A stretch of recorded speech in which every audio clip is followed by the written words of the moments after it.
Is Gaza a genocide? You can say now that this is clearly an operation whose goal is to destroy the ability of Palestinians to live in that area as a group. And in my definition, that is genocide. Have you come across a genocide where it's been so openly advertised? The goal of Netanyahu is that any criticism of Israel can immediately be transformed into an anti-Israeli, anti-Semitic argument. What kind of level of dehumanization of Palestinians is being done? Occupation creates dehumanization. Yes. That's what it does. And it does not only dehumanize those you're occupying, it dehumanizes the occupiers. You said the Israeli military is behaving like Nazis back in the late 80s. As a historian, you can't understand anything in history without comparing it. Yes. If you say the Holocaust is unique, nothing like that happened before, nothing like that happened after, it stops being a historical event. It becomes metaphysical. My guest today is Omer Bartov, one of the world's leading experts on genocide. He's an Israeli-American academic and author. He is the professor of Holocaust and Genocide Studies at Brown University. No less an authority than the US Holocaust Memorial Museum has described him as, quote, one of the world's leading specialists on the subject of genocide.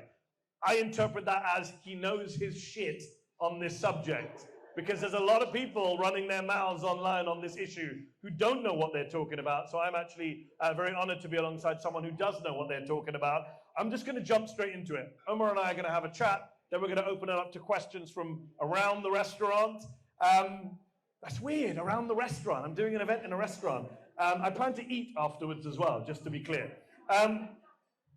Omer, let's talk about the term itself, the G word, which a lot of people in the US media don't like to say, as I've discovered in recent months. It's a deeply contested term. Recently, I was interviewing a man named Piers Morgan for Zeteo, and he said, what's happening in Gaza is not a genocide. You can't say what Israel's doing is a genocide, because if it was a genocide, they would be killing everyone there, or trying to kill everyone, and that's what a genocide is, he said to me. That's how a lot of people, ordinary people, define the term when they hear it. How do you define genocide? What is the actual definition of genocide? Hi, Mehdi. Yeah, we just get straight into it. Hi, everyone. This is my first experience also speaking at a restaurant on a mic. Different people define genocide in different ways. But there's only one definition that actually matters under international law, and that's the definition in the Genocide Convention of 1948, which interestingly was accepted by the UN as a result of what happened in World War II, Nazi crimes, and especially the Holocaust.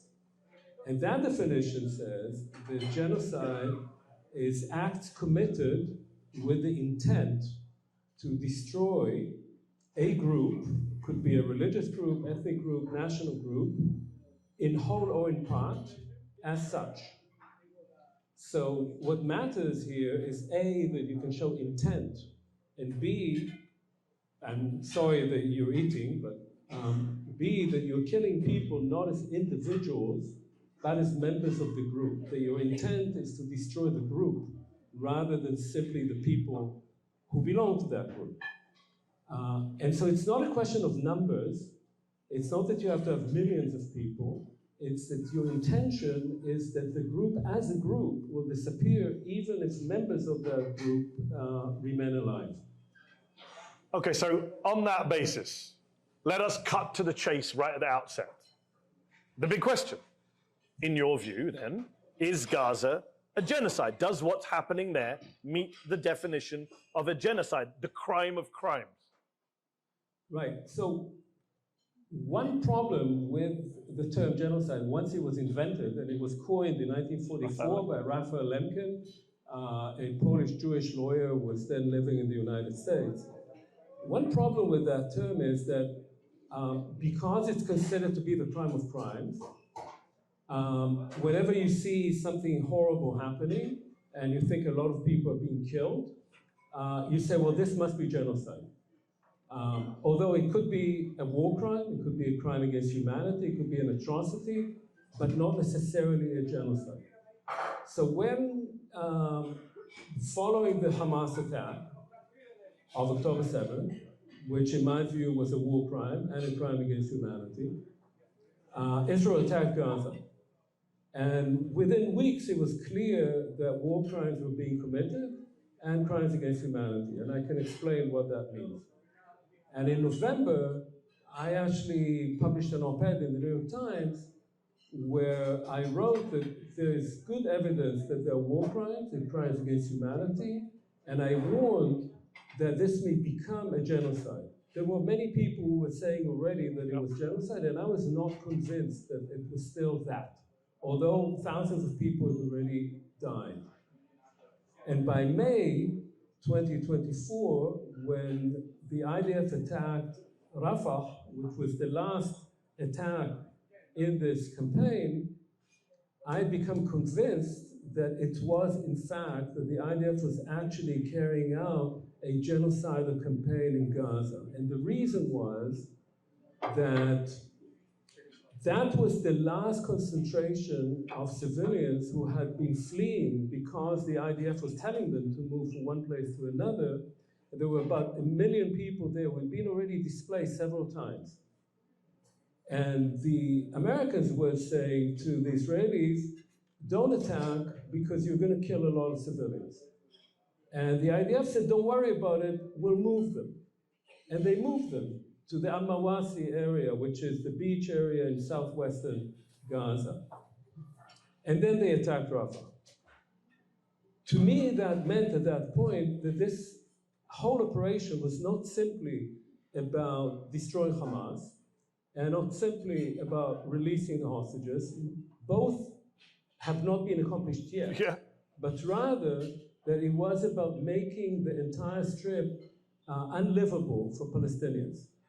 And if you looked back from there, you could see that what the IDF was doing is a systematic campaign that was not only fighting Hamas, not even only killing large numbers of people, but also systematically destroying universities, schools, mosques, museums, anything that could make for the life of a group as a group, and making Gaza, including its infrastructure, completely unlivable.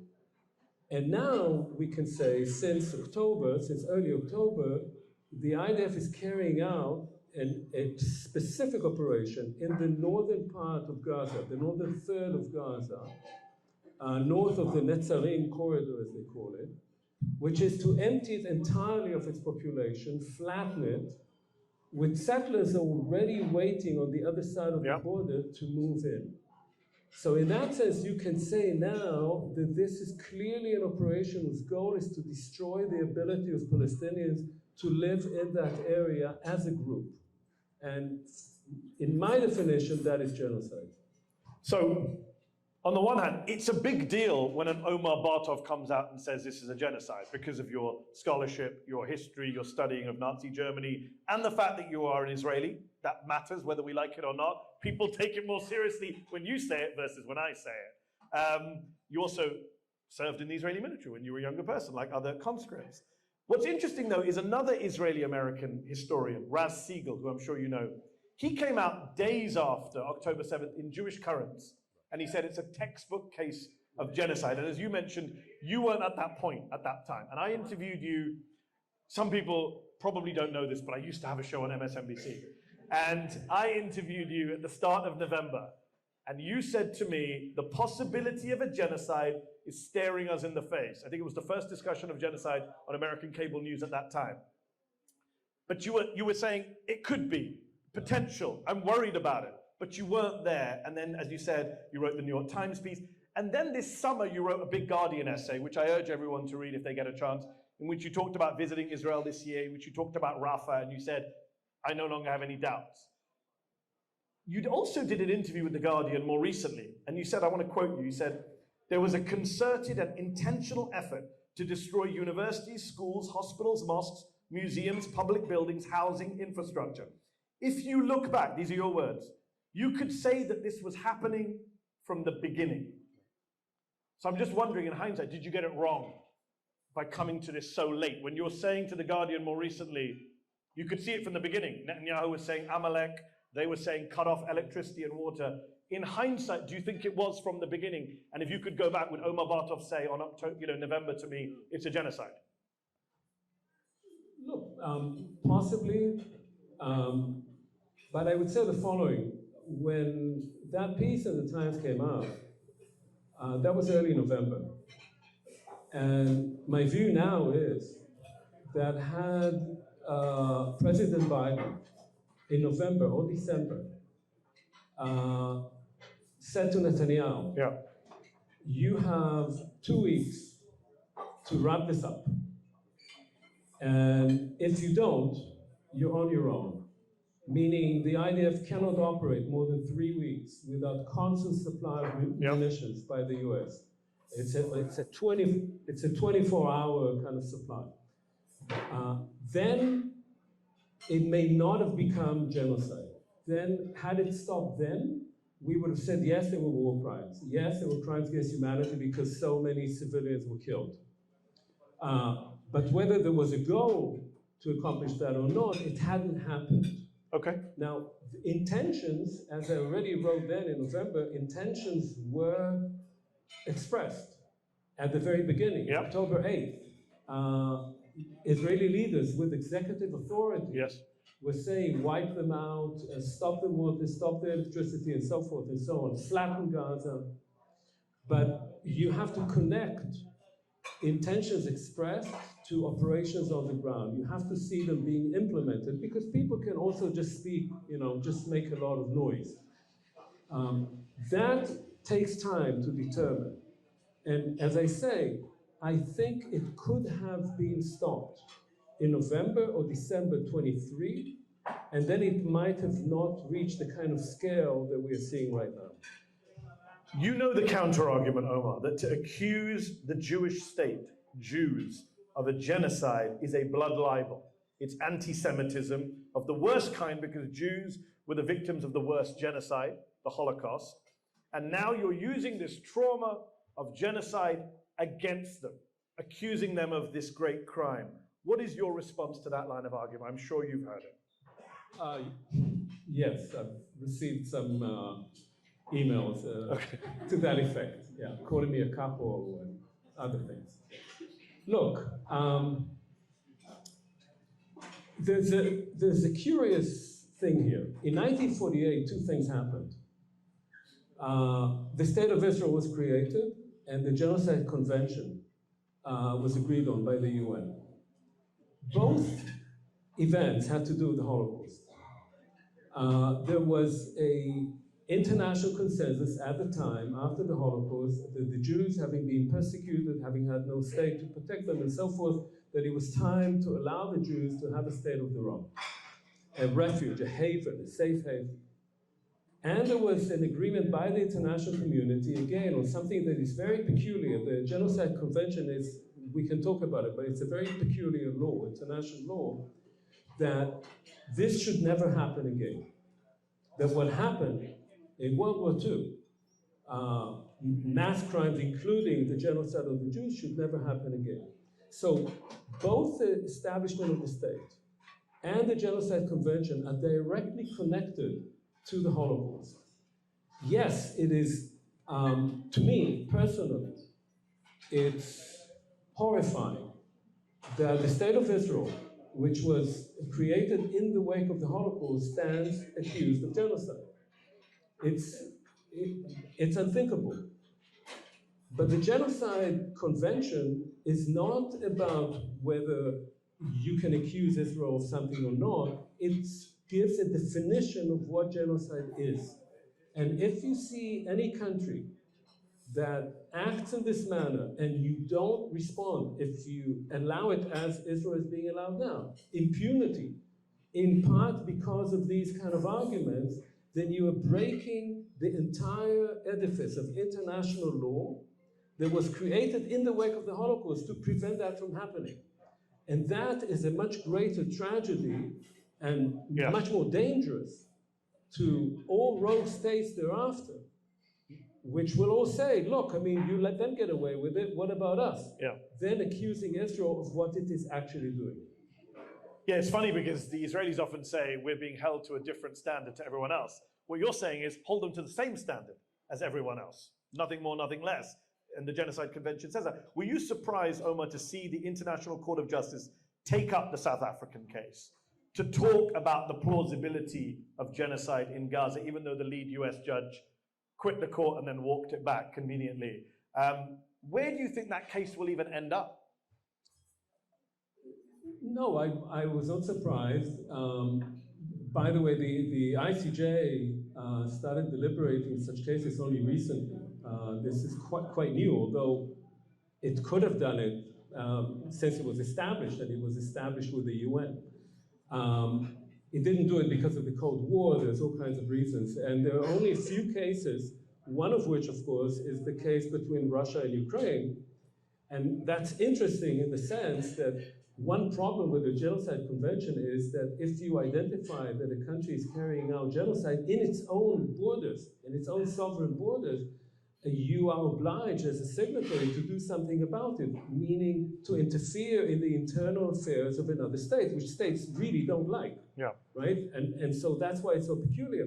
And Ukraine went to the ICJ to say Russia attacked us, saying that we were carrying out genocide, and we are not. So Russia was actually using that for that purpose. Now, the ICJ had a filing from South Africa, a very detailed one, and it took it up for very good reasons. What will it do with it? I don't think we know. All these courts are also political, of course. Yes. I'm skeptical that at the end, and it depends a bit what happens in the coming months or years, as long as it takes them to adjudicate this, I'm skeptical that they will identify the entire war as genocide, because they'll probably fall back on a war of defense.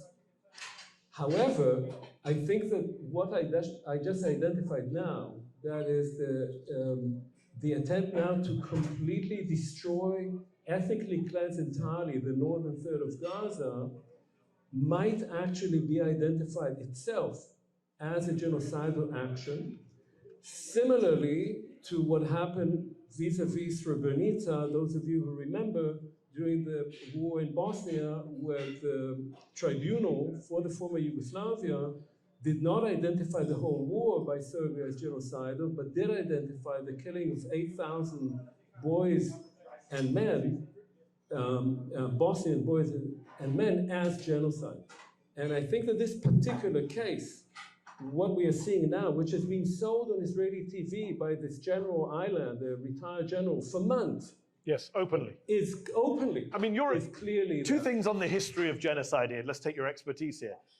Do you know of a genocide in your study of this topic? You teach at Brown. Have you come across a genocide where it's been so openly advertised? Right? They're not hiding it. They're literally going on Israeli television and saying, let's burn it down, let's flatten them, let's kill them all, etc. That's my first one on the history. And number two, is it correct to say, because Israelis say right to self-defense, right? It's ad nauseum. Even critics of Israel will start with, Bernie Sanders will start with, Israel has a right to self-defense. But isn't it the case, and correct me if I'm wrong, I was never one of your students, so let's find out today how much I know about stuff. Isn't it the case that in most cases of genocide, I'm thinking of Rwanda, for example, you mentioned the Balkans, everyone doing the genocide always says, we're fighting a war of self-defense? So first of all, you can take my class next semester. I'll be in Rhode Island, quick as you can say.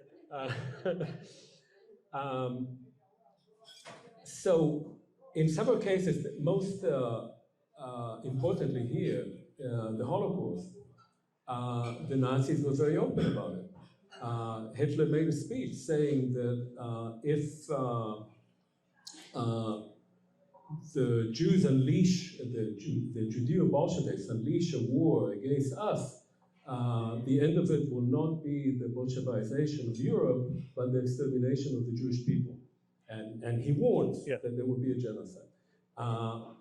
In Rwanda, in fact, There were calls on the radio. There was, in fact, the Minister of Communications was found guilty of genocide, although he never killed anyone, simply for incitement.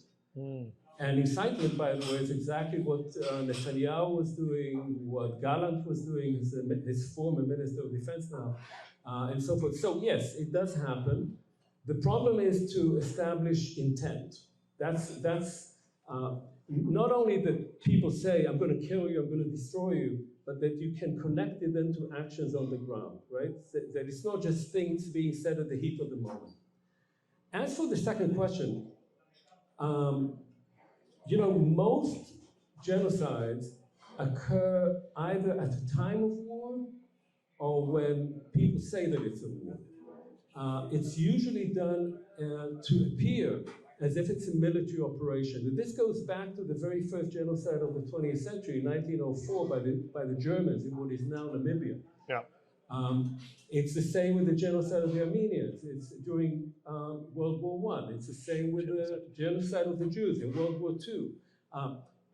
It's the same in Rwanda because there's an invasion by the Tutsi from the north, right? It's the same in Kampuchea when there's a war going on in Vietnam. So there's always this kind of cover. As for a war of defense, so Israel claimed that it's a war of defense. And a war of defense is the only war that is legal under international law. If you're attacked, you have every right to defend yourself. There's a problem with it in the sense that a war of defense would be an international war, and Gaza is not an independent state. It's actually occupied. It was occupied by Israel before the war. Yes. It had an internal regime of its own. But the outside borders, this died. It's working. It's working? Okay. You were like, Gaza's occupied. Mossad are like, we're taking that mic out. I don't know. Any drones? But even if the war is legal, Yeah. let's say it is a war of defense, a legal war, that does not give you any license to commit crimes during that war. Yes. And I want to say, you can say the same thing about Hamas. You can say, and I would say, under international law, if you are under a regime of oppression, if you are being prevented from self-determination, you have the right to resist. Yes. It's legal to resist. But how and you resist? It does not mean that you have a right to kill civilians, to rape, to kidnap. That you don't have a right to do. So even if the war was legal, which is dubious, the way it's conducted is illegal. And as you pointed out, war crimes were committed from day one, regardless of the debate about genocide. Is my mic working? I can't keep track of this anymore. Try mine. One thing I was going to say, you mentioned Germany. It's a real bugbear of mine. 1905 German. Germany did not one but two genocides, right? Minimum. That's just starting at two. We could get higher. And right now, the German government is pontificating on behalf of Israel, saying, does anyone else find this bizarre argument that because you did a genocide, you get to be the experts on what is and isn't a genocide? Now I'm like, be quiet, sit this one out, Germany, please, please. It's ridiculous. You are Israeli. You were born and raised in Israel. You're also an American citizen. You're a dual national, like me. I'm telling you, we're doing a debate. It's like, chef, this is amazing. Never done anything like this. You went back to Israel this year for the first time after October the 7th. And it was, tell us, what kind of country did you find? Yeah, so I wrote about that in The Guardian. Look, I mean, I have very close connections to Israel. I left it in '89, but I've been going there often. I have family there. My son lives there. He has a family there. And many of my best friends live in Israel. And I was a bit ambivalent about going there, but I have grandchildren there now, just born, so I wanted to Congratulations. see them. Thank you. Twins. And it was a difficult experience because so many people, look, I don't know people there on the right wing. I don't know settlers. My friends sort of left of center to very left. They're mostly well-educated people, will travel, cosmopolitan, they speak various languages. And what I encountered was an inability of the majority of the people that I spoke with to have any empathy whatsoever to what was being carried out in their name in Gaza. When I raised it, people just changed the subject. Wow. People did not want to talk about it. And to me, this was very, I'd never seen that. Now, often people would tell me, you don't know what we went through. You live in Boston, what do you know? And it's true. Most of the people killed and taken hostage were from kibbutzim, were people from the left. There were peace activists there. There were people who dedicated their lives to that. And they were also killed because no one asked them who they were. And so many of my friends personally knew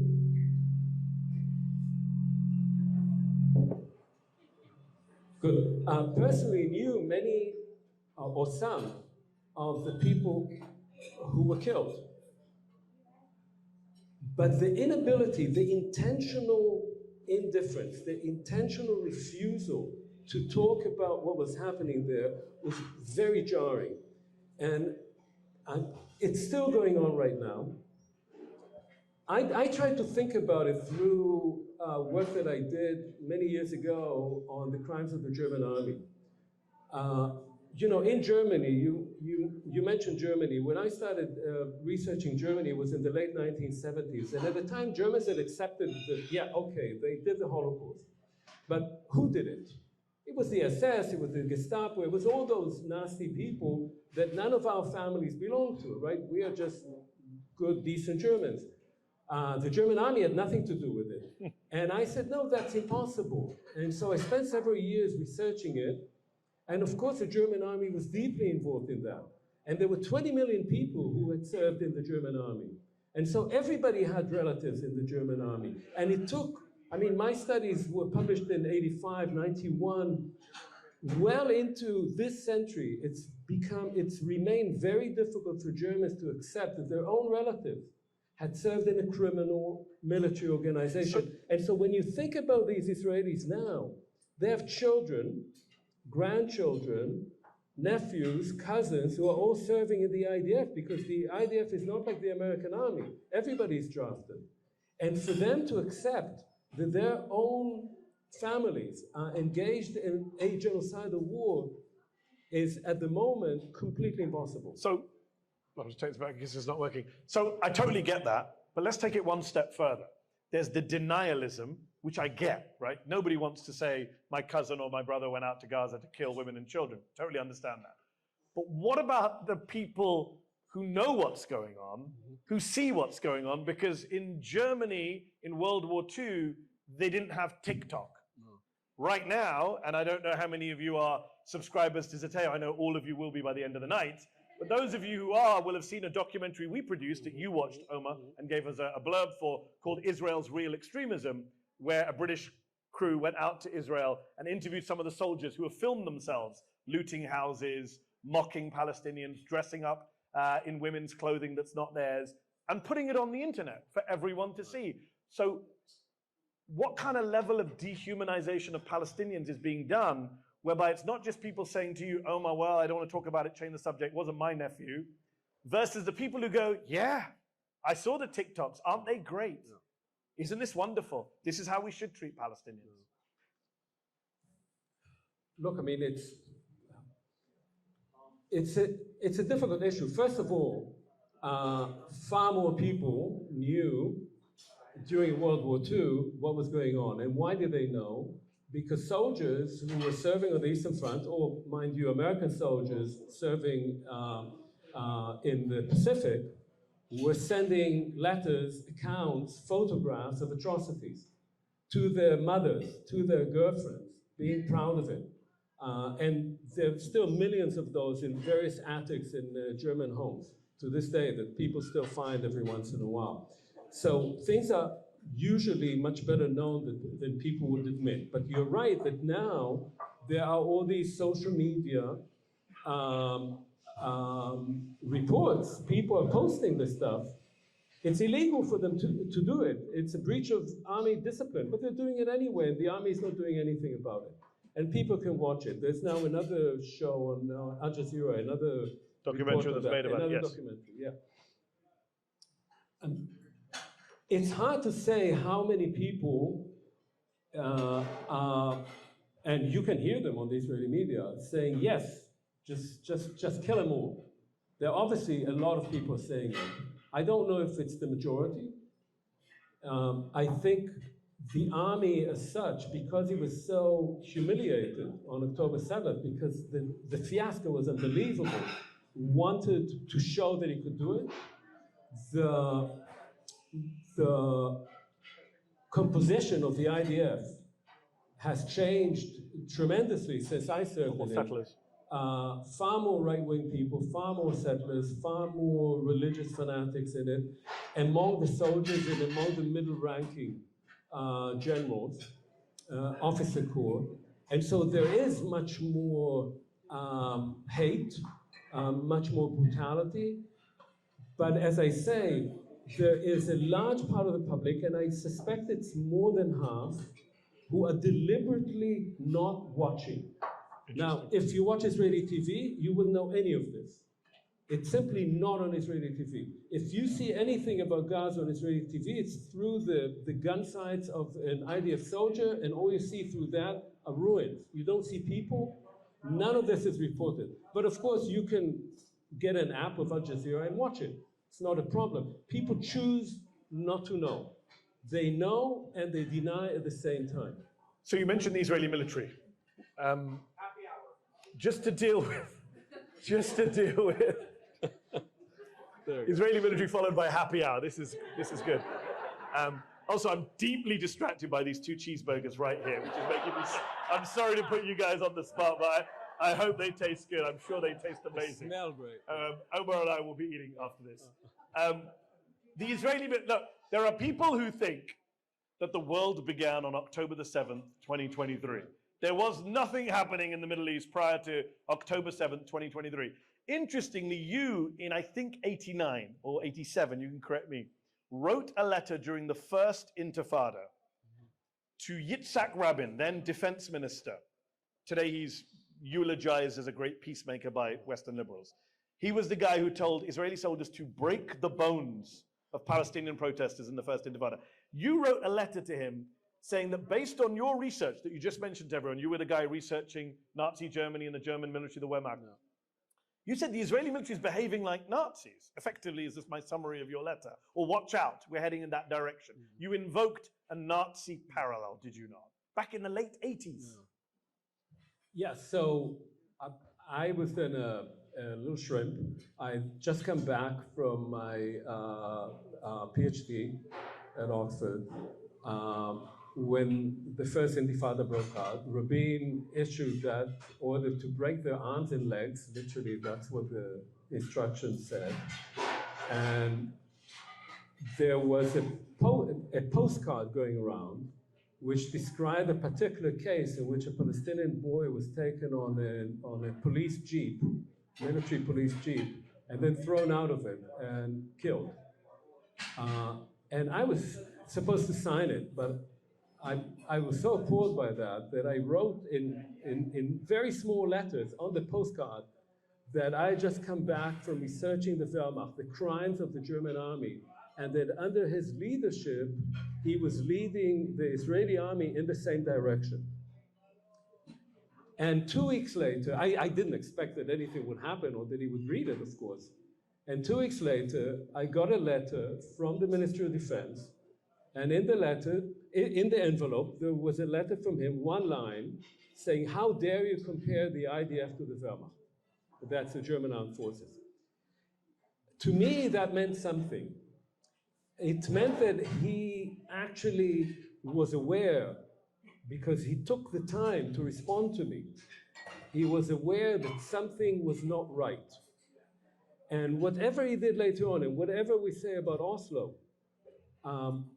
I think that Rabin began to understand that what I had sort of sketched out in my own clumsy way, that if you continue with those, and that's what you're alluding to, with that kind of occupation over time, occupation creates dehumanization. Yes. That's what it does. And it does not only dehumanize those you're occupying, it dehumanizes the occupiers. That is what it does. And I think he understood that, and he, in his way, wanted to change that. But the reason I bring up the letter to Rabin is put Rabin to one side, a conversation for another day. We have the IHRA definition of anti-Semitism, very controversial definition that a lot of people in a lot of Western countries are trying to enshrine into law. We know the Trump administration is going to go big on it next year on college campuses. And yet, you have a scholar of the Holocaust, saying you can make comparisons. You can talk about the Israeli military in the context of the German military. Ronald Reagan famously called Begin in 1982 when he was wiping out Beirut and said, this is a Holocaust. He used the H word in a way I can't think of any modern American president daring to say. What do you make of that idea that because the IHRA says, if you compare Israel to Nazi Germany, that's one of their case studies of anti-Semitism. What do you make of that? So look, I'll say two things. First of all, speaking not as an Israeli or as a Jew or as whatever, but as a historian, you can't understand anything in history without comparing it. Yes. If you say the Holocaust is unique, nothing like that happened before, nothing like that happened after, it stops being a historical event. It becomes metaphysical.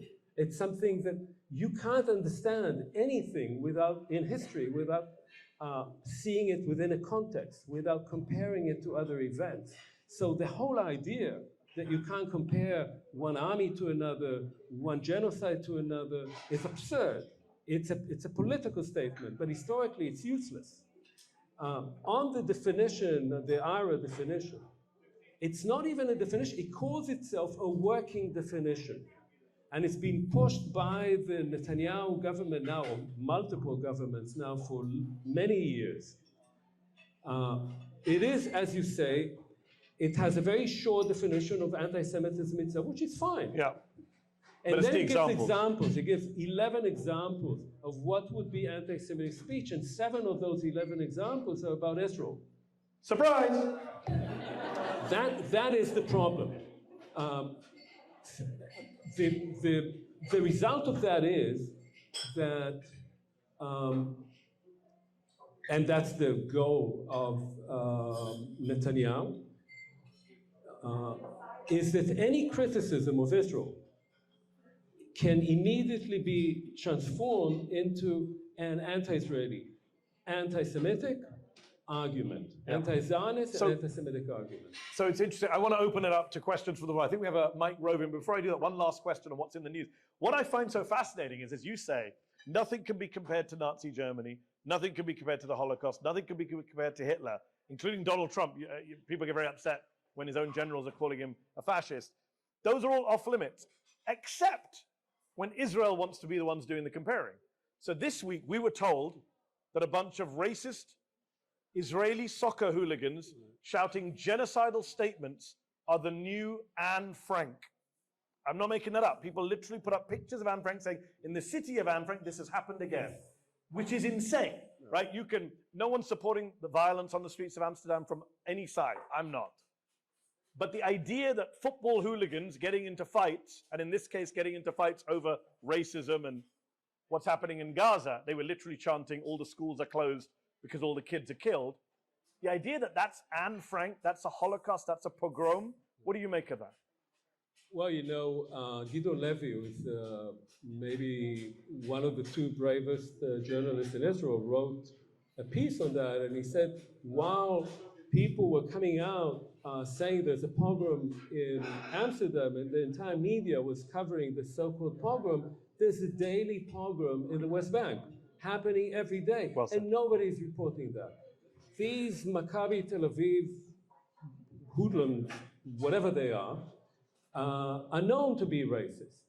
they were chanting these things. They were tearing down Palestinian flags from private residences, and they got into fights with other people because they were not in Tel Aviv, they were in Amsterdam. They burned down a taxi.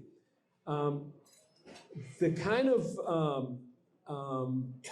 the decision by mainstream American media, European media, let alone Israel, not to talk about the fact that these people who came there, including among them people who had just come back from service in Gaza, not reporting that at all and presenting that as an anti-Semitic pogrom, tells you all you need to know about how the media is in many ways providing Israel with cover for what it is doing at the moment in Gaza. And mind you, not only in Gaza, I just want to add that not only in the West Bank, but also destroying scores of villages now in southern Lebanon, Yes. and as of today, moving further north. Well said, the media providing cover to Israel's genocide. And also, Joe Biden woke up from a nap to post also about innocent victims of anti-Semitism in Amsterdam. Thanks, Joe. We will miss you not. Okay, I'm going to repeat the question only because we're taping as well, so I'm not sure if it's catching. The question is, has this been going on for a long time, the denial of genocide? In particular, because we're in the US, which was built on a genocide. And interestingly, we have a Holocaust Memorial Museum in DC, which is very powerful. I urge you all to go there. But we don't have a memorial for the genocide we did. Look, I mean, genocide as a term begins to be used legally only in 1948. You can apply it back to events that happened before, and you can talk about genocide of Native Americans, you can talk about genocide of Aboriginals in Australia and so forth. There has always been denial, but I think that the importance of the Genocide Convention and of the effort by Raphael Lemkin, this Jewish-Polish lawyer who fought for it, was to actually say, yes, this existed before. The first genocide that he thought of was the genocide of the Armenians. This is what moved him in the 1930s when he started thinking about it, was an attempt to say, okay, the international community has an obligation to identify the crime, to try to prevent it, and if it can't, to punish those who carry it out. So this is something that all of us, not only people in the White House, all of us are responsible to actually put into effect. So the question to Professor Bartov is, there's a lot of media manipulation. What is the best way of having dialogue between different sides, given what's going on around a topic as divisive as this? So if you mean different sides, Israeli Jews and Palestinians, or you mean different sides in terms of people having different opinions in general, these are two different questions.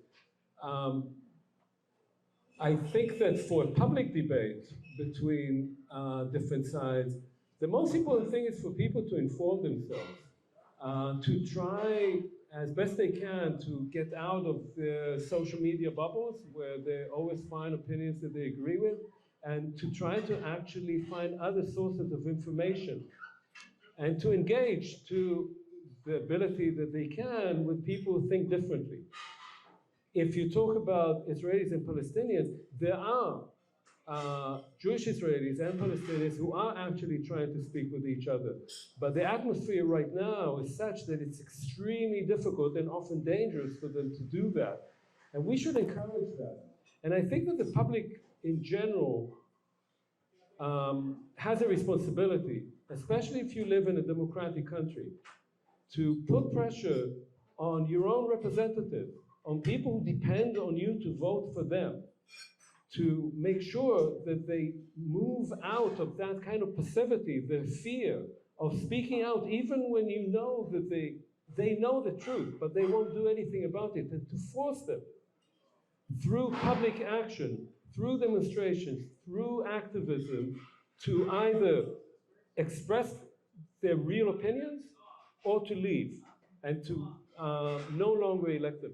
And this is something that we don't see enough of today in the United States. And one has to understand, the United States is totally complicit in what is happening. The United States is the country that is providing Israel with impunity. both by giving it a flow of arms and by giving it diplomatic cover. It could change that at a moment. And it won't do it unless there is much more pressure on the government and on representatives than there is at the moment. Yeah, great question. The second question, for everyone who didn't hear it, was about Israeli media and politicians seem to be able to get away with saying more than you can say in the United States.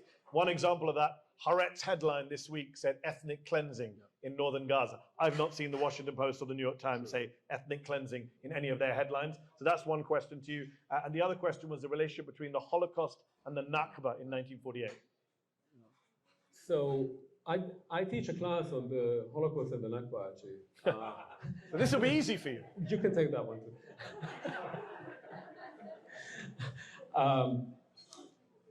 There is obviously a connection between the Holocaust and the Nakba. Not in the sense that they are analogous events, they're very different events. And my interest is not in comparing them to each other, but rather in understanding that they are inextricably linked to each other. We have to understand that the Holocaust ends in 1945. The expulsion of the Palestinians happens in 1948 during a war, and actually quite a bitter war, between Jews, Palestinians, and then other Arab armies. Quite a number, at least a third of the soldiers who were serving in the IDF in 1948 are people who came as refugees from Europe, many of them Holocaust survivors, and they participate in the ethnic cleansing of Palestine. Many Holocaust survivors who had been displaced numerous times, had lost their homes, had lost their families, had lost everything they had, when they come are offered housing. They're offered housing that had belonged to Palestinians. In many cases with still warm food on the table. So the connection is, first of all, that the events are so close to each other and people move from one event to the other. The second very important connection is that both, and I'm hoping to write on that a book, both groups see their own national trauma, the Nakba for Palestinians and the Holocaust for Jews, as constitutive elements of their own national identity. And as a number of people have written, and you can read a very interesting book edited by Amos Goldberg and Bashir Bashir, that's an Israeli, a Palestinian from Israel and a professor at the Hebrew University. You can think of those two events, these two constitutive events, not as competing with each other, but as two overlapping traumas that can bring people together if they recognize each other's tragedy. So that's the first one. On Israeli media being more blunt. Yeah, look, I mean, it's a bit of, it's not accurate. So yes, Haaretz has these headlines. This was a leader by Shokin in Haaretz and some other op-eds, but hardly anybody reads Haaretz. It's mostly foreigners who read Haaretz. In Israel, it hardly has any readership. There's Plus 972, which I highly recommend to all of you. It's a fantastic publication, but hardly anybody reads the Hebrew version of it, a local core. In Israel now, if you say things like I'm saying, then you're not really safe. And you can be visited by the police, called by the Shabak, arrested, fired by your university, as has happened to several Palestinian scholars. So, in fact, I can't believe that would ever happen in the Middle East's only democracy. Right. All right, should we take two more? So just to repeat the question, one was asking about the comparison between Palestinians referring to their dad as martyrs and saying, do you mind me asking, are you Jewish yourself? It depends on who you ask. Okay, well I asked you, but that's fine. I just wanted to check where you're speaking from within the community or not. But with Jews not referring to 6 million people dead in the Holocaust as martyrs, does that affect the discourse in any way, in the cultural discourse?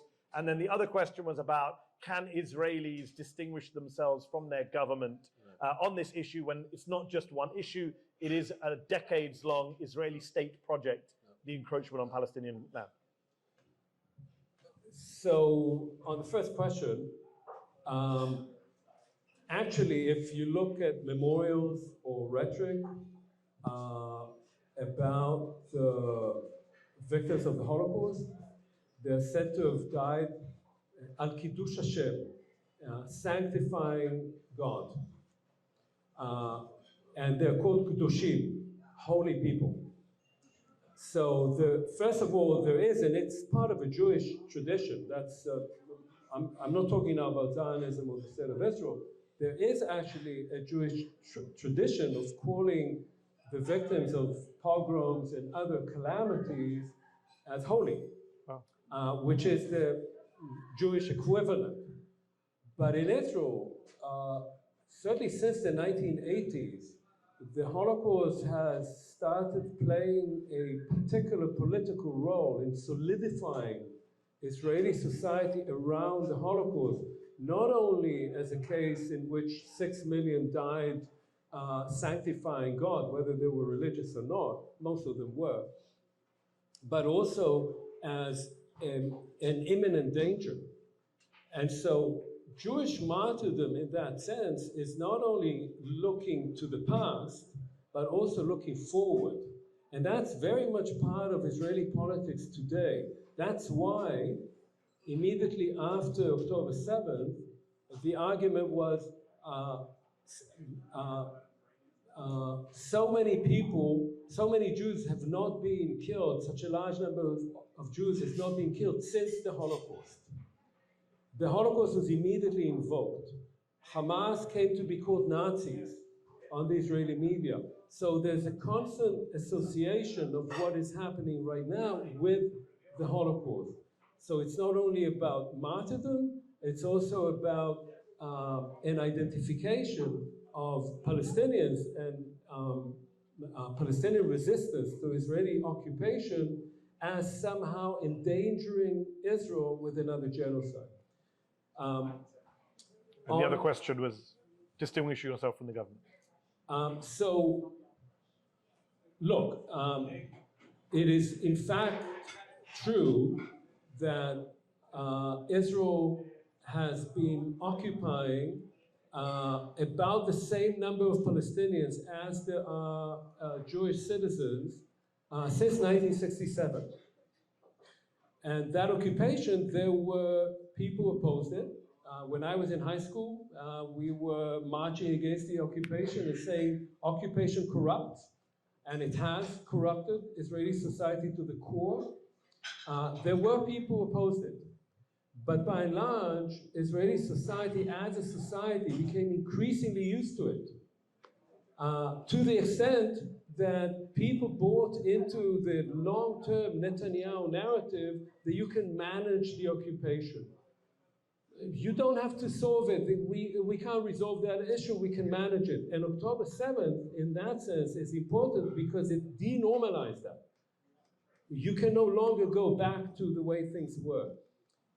So on the one hand, yes, I agree that many Israelis were complicit in normalizing the occupation, but I think it's also important to identify that there are very different political trends in Israel, and I at least would like to encourage more of that, because ultimately you want to see a change from within and not only us talking about that society from without. Okay, so first question was a question about exploitation of economic resources, how that interlinks with genocide.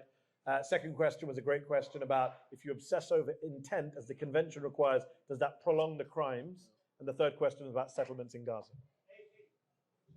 So these are all big questions, but so you're going to do them in 30 seconds each. I'll be very quick.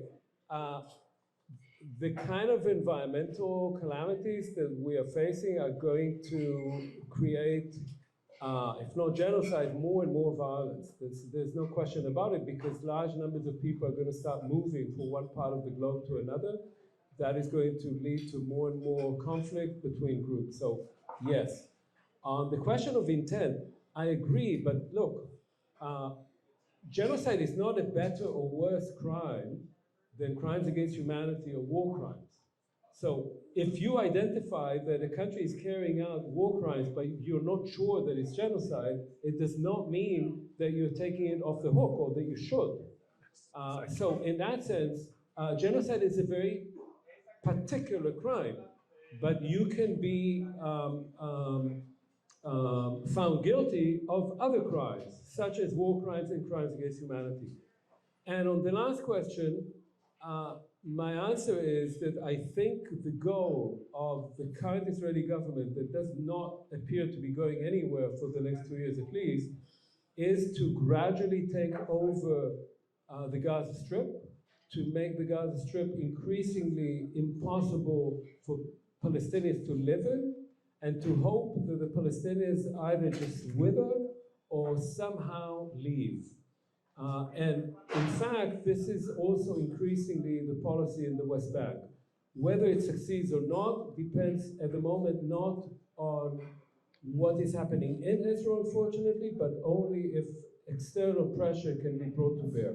So on that note, let me give myself the privilege of a last question on that, because we didn't talk about, it's really weird. This is the first conversation I've had with anyone in days where a single name has not come up, and that is the name of Donald J. Trump.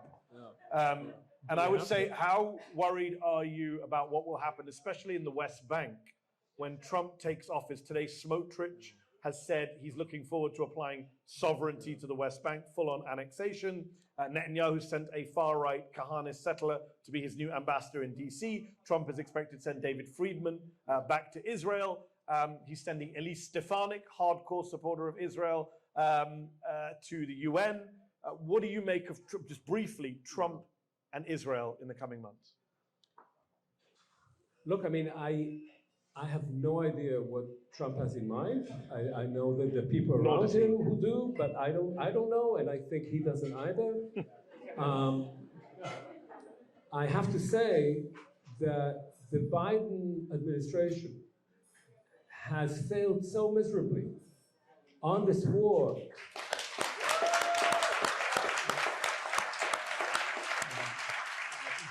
That I don't know. I know one thing, look, Netanyahu didn't give a hoot for Biden.